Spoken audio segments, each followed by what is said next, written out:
người, trong cái video lần này thì mình sẽ dẫn các bạn cách móc một cái hình vuông, hoa văn hình vuông cơ bản. Cái hoa văn này thì mình có thể tăng giảm size tùy ý bằng cách thêm các hàng tiếp theo theo đúng cái quy luật là được.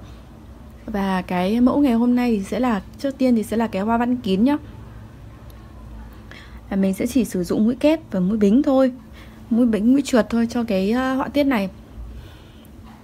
Thì ở đây thì mình sử dụng cái len gì mình không nhớ nữa rồi. Ở đây thì mình sử dụng len và kim móc là kim 2.5, thì cái này các bạn có thể bỏ qua vì các bạn có thể sử dụng sợi và kim đan kim móc phù hợp với lại cái loại sợi của các bạn và mục đích cái sản phẩm của các bạn ấy. Với cái hình vuông này hay là những cái hình vuông khác thì mình cũng đều giống nhau, là mình sẽ móc từ trong tâm ra. Trong tâm của hình vuông thì mình sẽ bắt đầu bằng một vòng tròn ma thuật với cái cụm hoa văn là 4 kép và 3 bính lặp lại 4 lần ạ. Đầu tiên thì các bạn sẽ quấn cái vòng qua ngón tay như thế này để mình dễ dàng tạo cái vòng tròn ma thuật ạ. Các bạn đặt kim dưới dây như thế này nhá. Sau đó thì mình gậy mũi lên này và móc 2 bính giúp mình ạ. 1 2. 2 bính này mình sẽ coi đó là một mũi kép trong cái 4 kép đó. Do vậy là đến đây thì các bạn sẽ móc thêm 3 mũi kép nữa. Thì mình quấn vòng quanh kim thôi.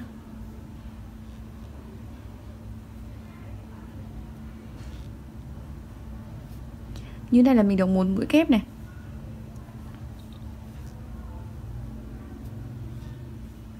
Hai mũi ạ.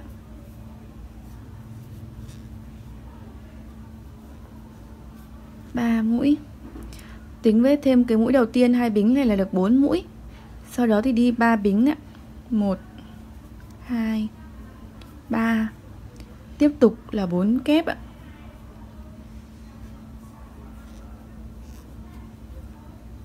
1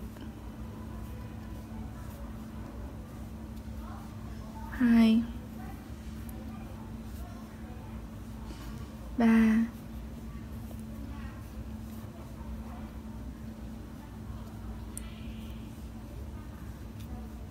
4. 3 bính. Các bạn lặp lại 4 kép 3 bính thêm 2 lần nữa trong cái vòng tròn này nhá. Đây là sau khi mình đã lặp lại xong rồi đấy ạ, hết hàng ạ, thì các bạn sẽ móc một mũi trượt vào vị trí mũi kép đầu tiên này này để kết thúc cái hàng này ạ.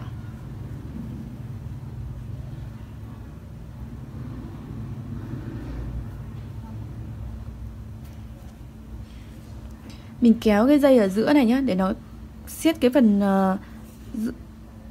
tâm cái hình này lại ạ.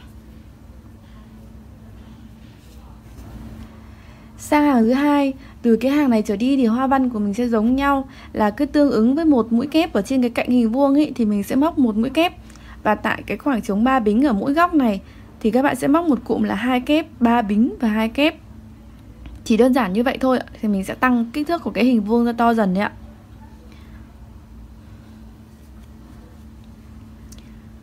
Thì đầu tiên nhá, ở hàng 2 này mình sẽ móc thêm hàng 2, hàng 3, hàng 4 để các bạn dễ nhìn hơn nhá.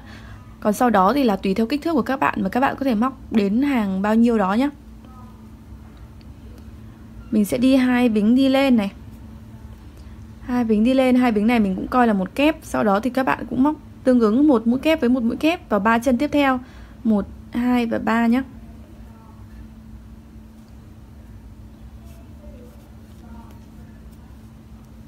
Một này, 2 này, 3 này. Cái khoảng trống này mình móc 2 kép, 3 bính và 2 kép. 1 2 kép, 3 bính, 2 kép.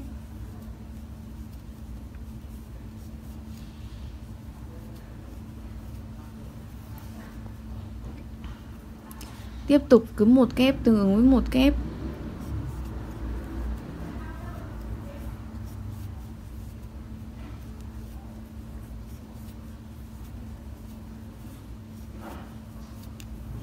Đó. Sau đó thì mình lại 2 kép, 3 bính và 2 kép vào khoảng trống này. Các bạn cứ làm tương tự như vậy cho đến khi hết hàng.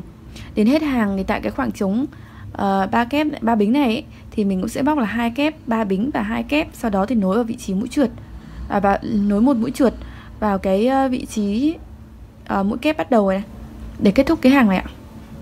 Sau hàng thứ hai đây ạ, thì lên hàng thứ ba, thì cũng như tương tự, cũng như vậy. Trên cái cạnh hình vuông như thế này thì các bạn cứ móc tương ứng một kép với một kép, và khoảng trống góc của mình cũng sẽ là 2 kép, 3 bính và 2 kép. Mình sẽ đi lên 2 bính. 2 bính này sẽ coi là một kép ạ. Một kép nhá. Các bạn cứ móc tương ứng một kép vào một kép thôi ạ.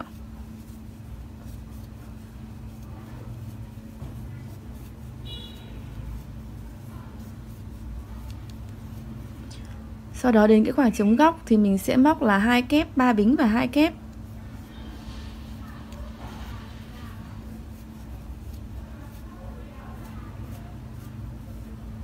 Và 2 kép.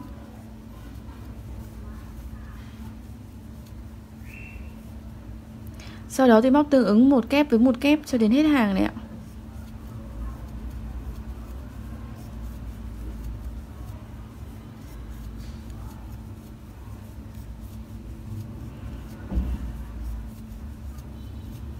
Cứ tương tự như vậy các bạn móc tiếp đến các phần góc thì mình cũng lại 2 kép, 3 bính và 2 kép. Sau đó thì lại tương ứng một kép vào một kép, cứ như vậy cho đến cuối nhé. Đến cuối thì các bạn có thể nhìn thấy ở đây là mình sẽ có 2 kép, 3 bính và 2 kép vào đây. Sau đó thì thêm 2 kép nữa và nối vào vị trí mũi kép bắt đầu bằng một mũi trượt để kết thúc cái hàng này ạ. Như vậy là các bạn đã rất dễ hình dung rồi đúng không ạ? Thì mình sẽ thêm một lần nữa là hàng thứ tư, thì các bạn sẽ vẫn như thế thôi, là mình vẫn một kép tương ứng với một kép, 2 bính để bắt đầu. Ở góc thì sẽ là 2 kép, 3 bính và 2 kép. Không có gì thay đổi. Chỉ là cái số mũi nó sẽ tăng dần thôi. Cứ mỗi hàng thì trên một cái cạnh này thì mình sẽ tăng lên 4 mũi, 2 mũi ở đầu bên này và 2 mũi ở đầu bên này. Và điều đó nó sẽ làm cho cái kích thước của hình vuông nó rộng dần ra, nó to dần ra. Thì mình nhá, lần nữa nhá, hàng 4 này, 2 bính này, một kép tương ứng với một kép nhá.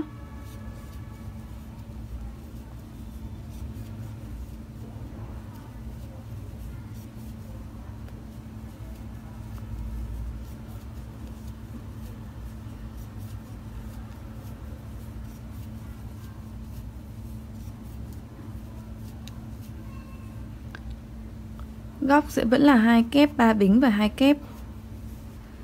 2 3 bính và 2 kép.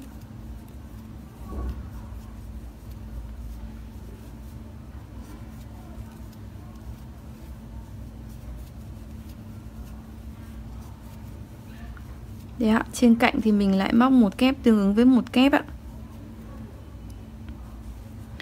Thì các bạn cứ tiếp tục như vậy cho đến hết tất cả các cạnh.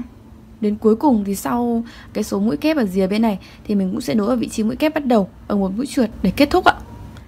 Như thế này, sau khi xong 4 hàng ở đây ạ, thì các bạn cứ tiếp tục như vậy. Các bạn có thể tăng thêm số hàng nhiều hơn nhé, tùy thuộc vào cái mục đích sản phẩm của mình. Ví dụ như các bạn có thể dừng lại tại đây để mình làm một cái miếng lót ly, hoặc là các bạn mở rộng làm nó to hơn để mình làm thành cái áo, hoặc là làm nhiều hình vuông rồi ghép lại để thành áo váy. Nói chung là có rất nhiều những cái ứng dụng từ những cái hình vuông nhỏ như thế này. Thì các bạn tùy theo mục đích của các bạn nhé, mà các bạn sẽ thay đổi cái kích thước của cái hình vuông này sao cho phù hợp bằng cách tăng hàng với cái quy luật như vậy thôi. Rất là đơn giản đúng không ạ? Chúc các bạn thành công ạ. Cảm ơn các bạn đã theo dõi cái video của mình, và đừng quên like, share và subscribe kênh YouTube của mình nhé. Cảm ơn các bạn rất là nhiều ạ.